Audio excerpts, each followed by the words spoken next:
My name is Debbie Vaughan, and I'm a certified clinical hypnotherapist with my own practice here in Bend, Oregon. I realize that listening to this tape may seem a bit impersonal, but there's an important bit of information that I would like to convey to you, and this is the easiest way to do it. Many of the people that come into my office, in fact, about 80% of those individuals who come in, have never been hypnotized before. And so there are a lot of questions and a lot of pieces of misinformation, a lot of misconceptions, a lot of preconceived ideas that I would like to try to clear up for you now, since hypnosis may be an important part of the therapy that we do together. In the media and in the entertainment world, hypnosis is made out to be a very mystical and otherworldly kind of experience. And in reality, it's a very natural, a completely natural state of mind. What really happens in hypnosis is no different than what happens in a lot of other situations in your daily life. And I'll give you some examples of that in a moment. But first, to take some of the mystery out of hypnosis, I would like to tell you exactly what it is that happens in your mind when you enter into that state of mind that we call hypnosis. There's a part of our mind that we call the critical factor. You can think of this as a screen or a network over the mind that keeps certain suggestions from being accepted and recorded and acted upon as true by the subconscious mind. That screen or filter or network we call the critical factor. For example, if a person were coming in for a specific habit change, perhaps to stop smoking, and I gave them the suggestion in normal conversation that they were a non-smoker, that they had absolutely no desire for cigarettes or tobacco in any form, it would sound good to them, but at the same time this critical, analytical part of their mind is going to compare that with what they already know to be true for themselves. And they're going to say, well, that sounds good, but that's really not me, because I've been a smoker for 25 years, and I've smoked 2 packs a day, and I'd like one right now. Why then, in hypnosis, would that suggestion and others like it enable them to become permanently and smoothly a non-smoker?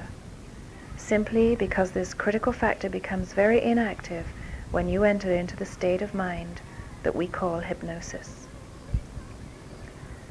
Now, to have the critical factor of the mind become less active is a common experience. Your mind knows that experience very well. For example, every time that you daydream, every time that you fantasize or become wrapped up in something that you're reading or something you're watching on television, the critical factor of the mind becomes very inactive, and the more imaginative, creative part of your mind that we call the subconscious mind, that scientists refer to as the right hemisphere of your brain, comes more to the forefront. When you drive along in your car and suddenly say to yourself, my gosh, I don't remember driving the last 2 miles. I don't remember that stoplight. Was it red or green?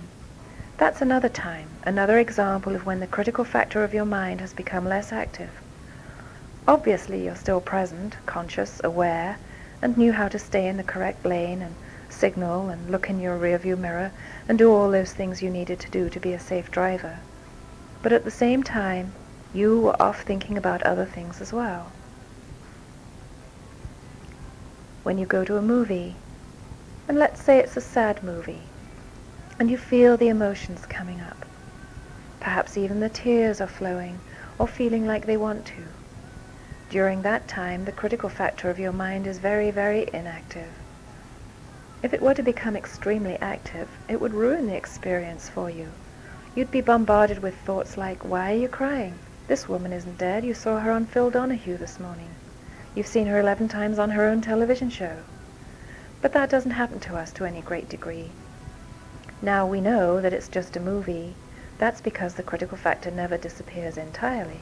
It simply becomes inactive enough that we're able to experience the emotions of that movie. So you can see there are many situations in which we enter into the state of mind that clinically we call hypnosis. We just haven't called it hypnosis in our daily experience.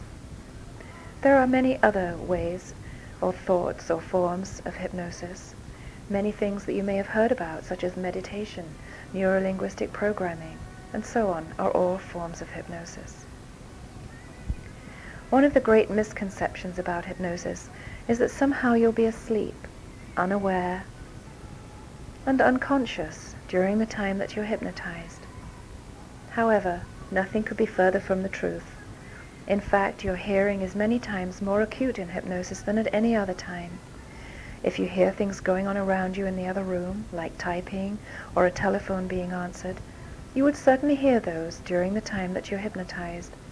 You're fully aware, you remember everything, and you know what's going on the entire time. Another of the common misconceptions about hypnosis that people have is that somehow they won't be in control when they're hypnotized.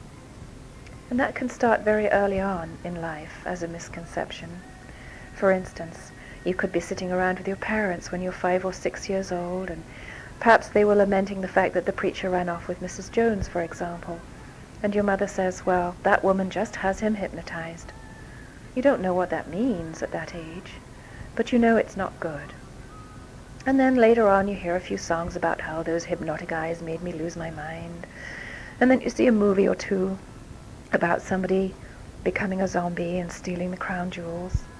And then maybe you go to a stage hypnosis show, and you see people, perhaps even people that you know, grown adults, up on the stage performing a wide variety of crazy things. They're barking like dogs, clucking like chickens, and imitating Elvis. So you say to yourself, look, these people are obviously being controlled by the hypnotist, and I don't like the idea of anybody controlling me. I don't think that hypnosis is for me. Well, it's important that you understand why those people do the things that they do on the stage. There's actually a very simple explanation for that. When they go up on the stage, they have a contract in their mind. It goes something like this. I know the nature of this show. I've seen it before. I've heard about it from my friends, and I know that you're going to ask me to do a wide variety of crazy things. But I want you to know that I want to be a part of this show, so I'm willing, within my own ethical and moral boundaries, to do the things that you ask me to do.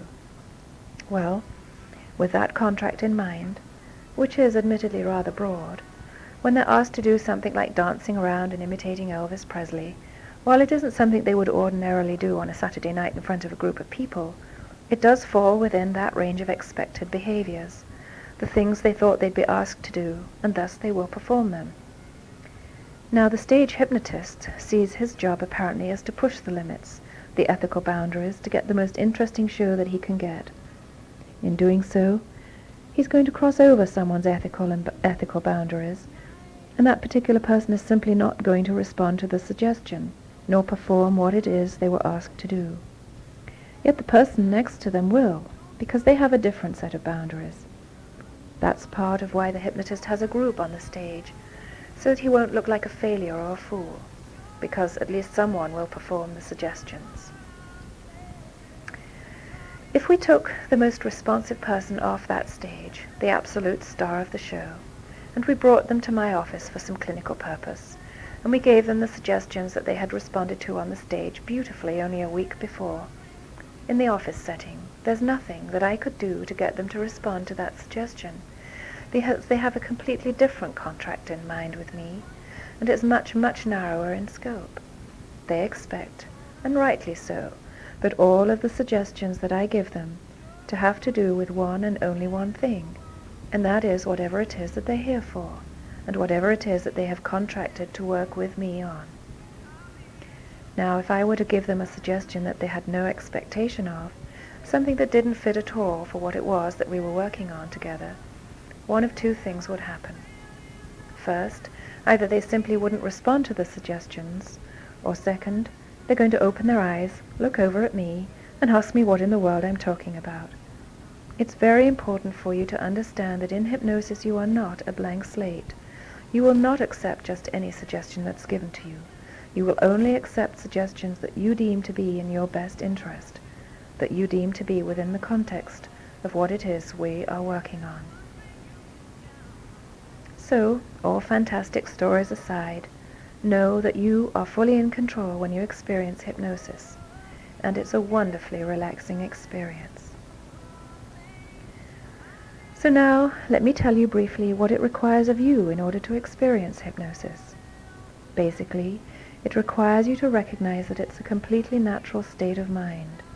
Every human mind has the ability to experience hypnosis, because every human mind experiences all of the other things that I've given you as examples, which are really analogous experiences.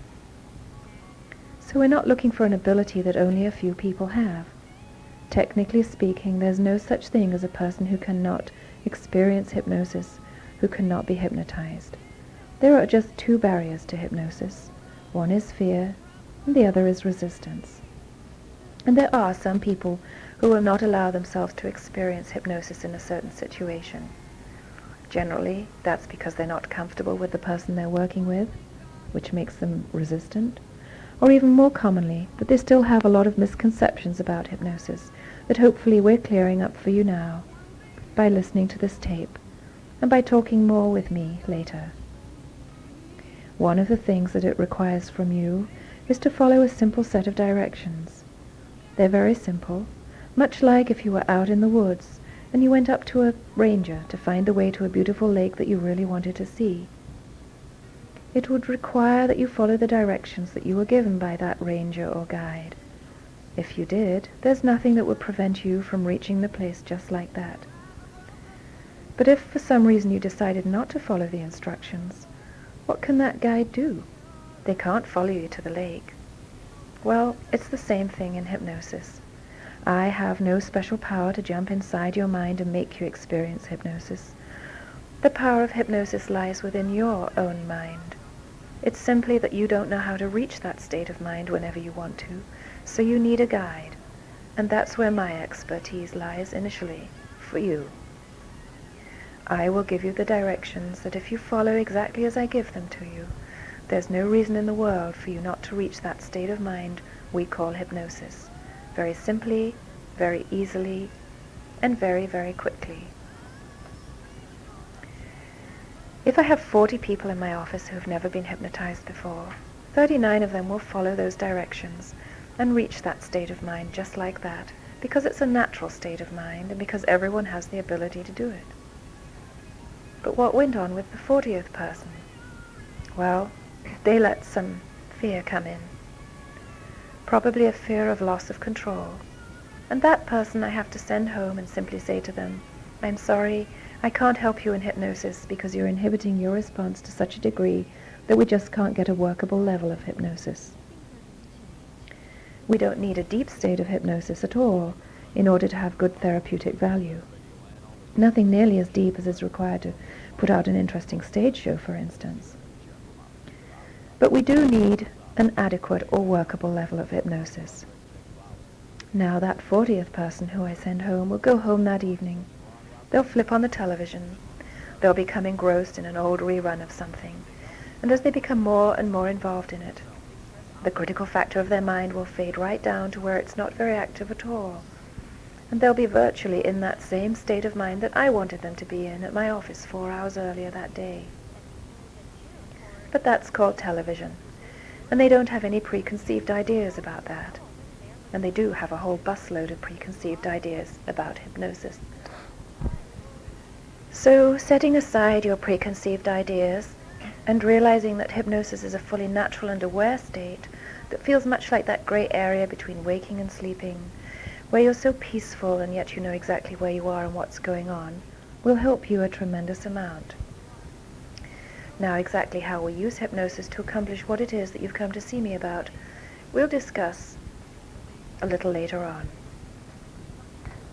One of the common questions that I'm asked is, will I be aware of what's going on, or will I be asleep or unconscious in some way? Well, let me assure you that hypnosis is a completely conscious and aware state of mind. You know what's going on the entire time. In fact, your hearing is many times more acute in hypnosis than it would be at any other time.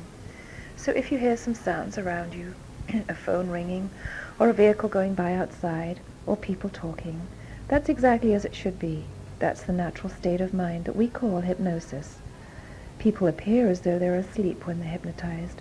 That's because of the extraordinary quality of mental and physical relaxation that hypnosis brings about.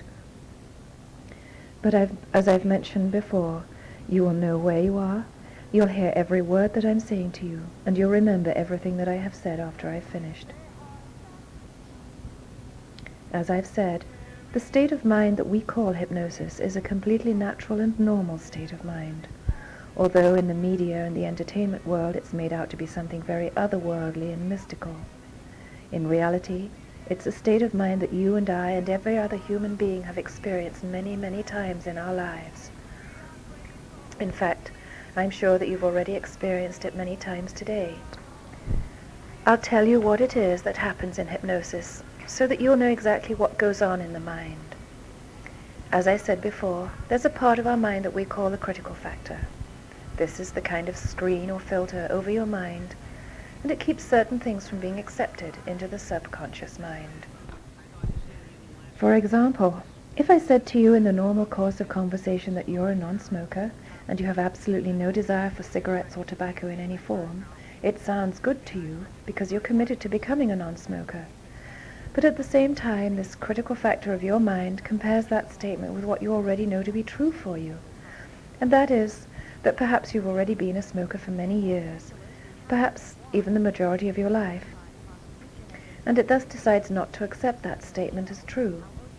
So, in normal conversation, that kind of suggestion doesn't have any more effect on you than a little pep talk that you give yourself on a given Monday morning that you're going to quit smoking. However, in hypnosis, this critical factor or filter becomes very, very inactive, and that is what precisely allows those same other supportive suggestions to make a deep and lasting impression on your subconscious mind, never to be removed, and to allow you to become permanently and smoothly a non-smoker. Another question I'm often asked is, will I be in control when I'm in the state of mind we call hypnosis? Well, again, as I said before, while in a stage setting, people seem to be doing things that they wouldn't ordinarily do in front of a group of people. It's not because those people are under the control of the hypnotist. It's actually because they've made a very broad contract in their mind. They know the nature of those kinds of shows, and they're willing, within their own ethical and moral boundaries, to perform a fairly wide variety of crazy behaviors, barking like a dog, dancing like Elvis, or whatever the hypnotist might think is an appropriate part of his program.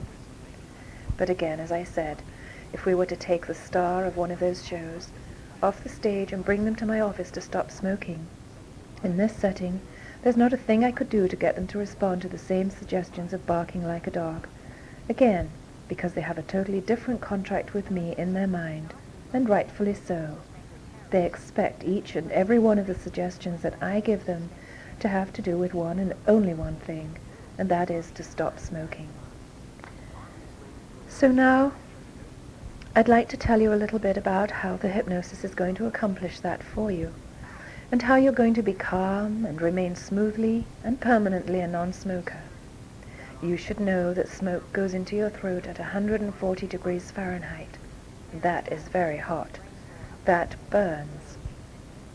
And once you're a non-smoker, each and every breath of natural and fresh air that you take into your lungs is going to every cell and tissue of your body, out to your fingertips and down to your toes, and you're going to have more energy and vitality than you've had for a long, long time, and clarity of mind.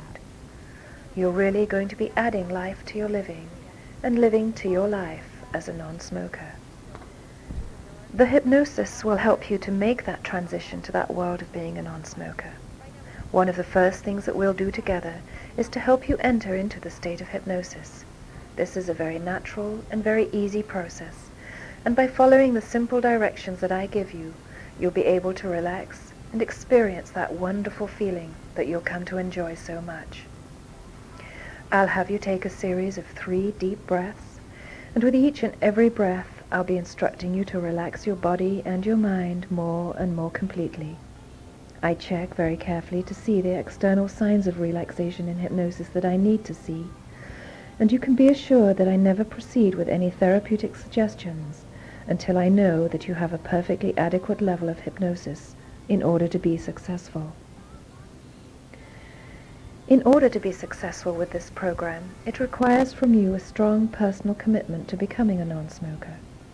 We've already discussed this, and I know that you've already made that personal decision.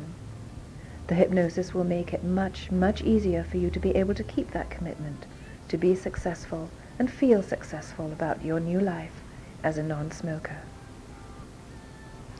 When you come into my office, I'll ask you a few questions about your smoking behavior that will allow me to tailor the suggestions specifically for you. One of the things that I will ask you is to give me 2 experiences in your life that have been positive and joyful experiences.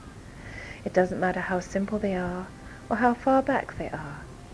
This could be a marriage, a birth of a child, a special trip you took, something that happened in your work, whatever it is, that was a positive and joyful experience. It doesn't have to be anything that's important to anyone else, simply a high point for you. And I'll ask you then, after giving me those 2, to reach back and stretch your memory a little bit to a time before you were a smoker. A time when something perhaps special happened in school or at Christmas, or maybe your first pet or the first bicycle that you got. It doesn't matter how long ago it was, as long as it was before the time that you were a smoker. I'll also ask you about a food or a beverage that you had sometime in your life that you got sick on or hated the taste of, something which is just very repulsive and disgusting to you, and we'll use that to tie in with the aversive conditioning aspect of becoming a non-smoker. Now, some people that come in are a little bit edgy or a little nervous, and they have many questions, and I want you to know that I'm very patient about this. I'll take all the time that you need to explain to you about the process, about hypnosis, about being a non-smoker, because I know that while I'm very accustomed to this procedure, that it's new for you, and you may have questions. So be certain to ask me any that might be remaining for you after listening to this particular tape. And now I'd like to explain to you just a little bit more about some of the other uses of hypnosis. Hypnosis has been around for many thousands of years. However, only in 1954 did the British Medical Society adopt hypnosis as an accepted and important medical tool. In 1956, the American Medical Association accepted hypnosis as an important adjunct to other aspects of medicine. There are many areas in which hypnosis is helpful and in which I utilize it in my therapy practice. Hypnosis is a wonderful way of relieving stress and dealing with fears and phobias that some people experience.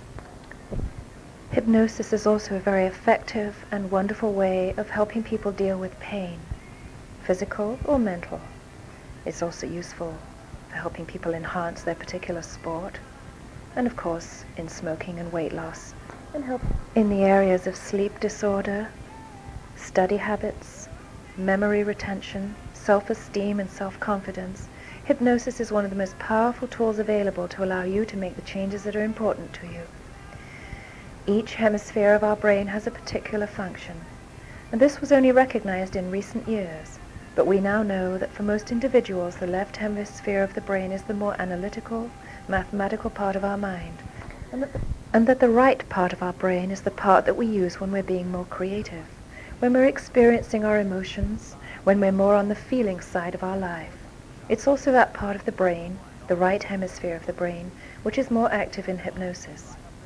You see, what really happens in hypnosis is that the creative, imaginative, daydreaming, fantasizing part of the right hemisphere of our brain comes more to the forefront, and the critical, analytical part of our mind recedes. Now, it never disappears entirely. It simply becomes less active. And again, as I said before, when you go to a movie and it's a sad movie, and you feel the tears and the emotions coming up within you, that's happening on the right side of your brain.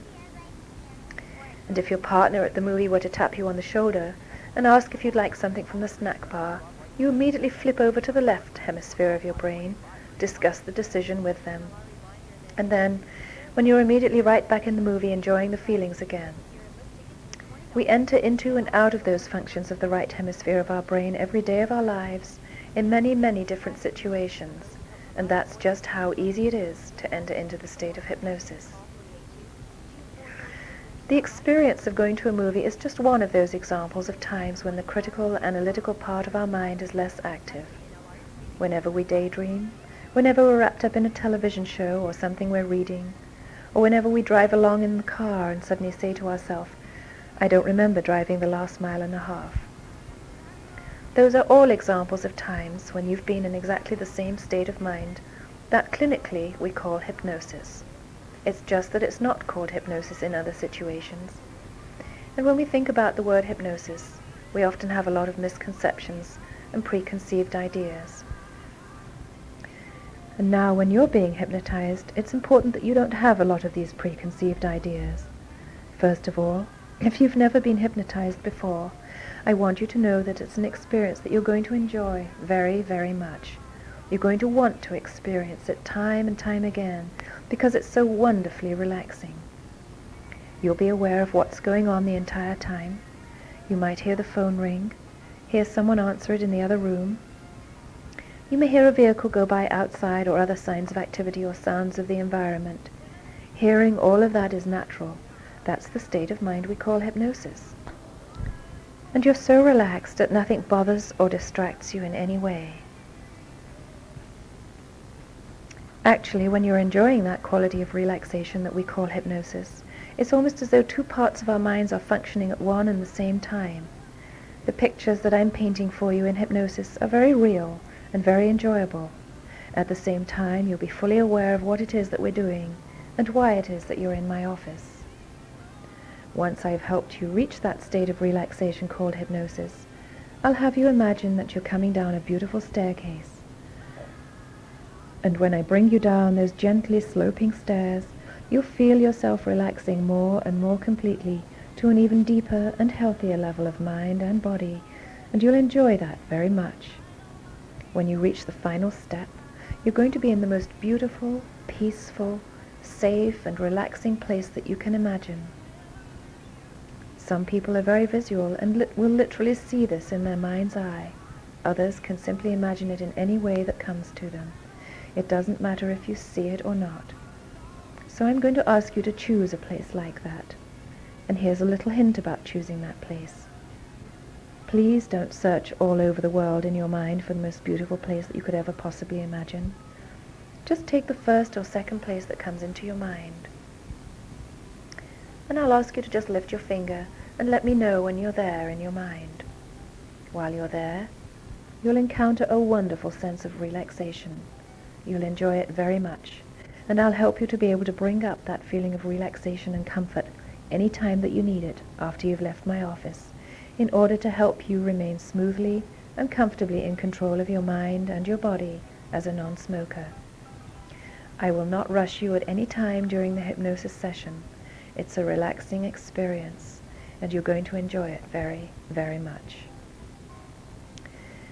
And then I'm going to help you recall a very energizing experience, something that you tell me beforehand that you enjoy very much. Perhaps it's a physical activity like tennis or dancing or walking or jogging, and we'll bring that up and amplify those feelings of energy and excitement that you have while doing that activity. And then I'll give you a key phrase. Your key phrase will be, "I'm healthy." And I'll give you the post-hypnotic suggestion that whenever you hear the words or think the words, "I'm healthy," that same feeling of being in control, being positive, full of energy and vitality will come up in your body so strongly that any desire for a cigarette will just fade and dissipate away like a bad smell. I'll do some more talking, and eventually I'll ask you to go back to that nice, quiet, peaceful place. And this time you'll go right back to it. I'll refer to it as your place of power, your place of energy.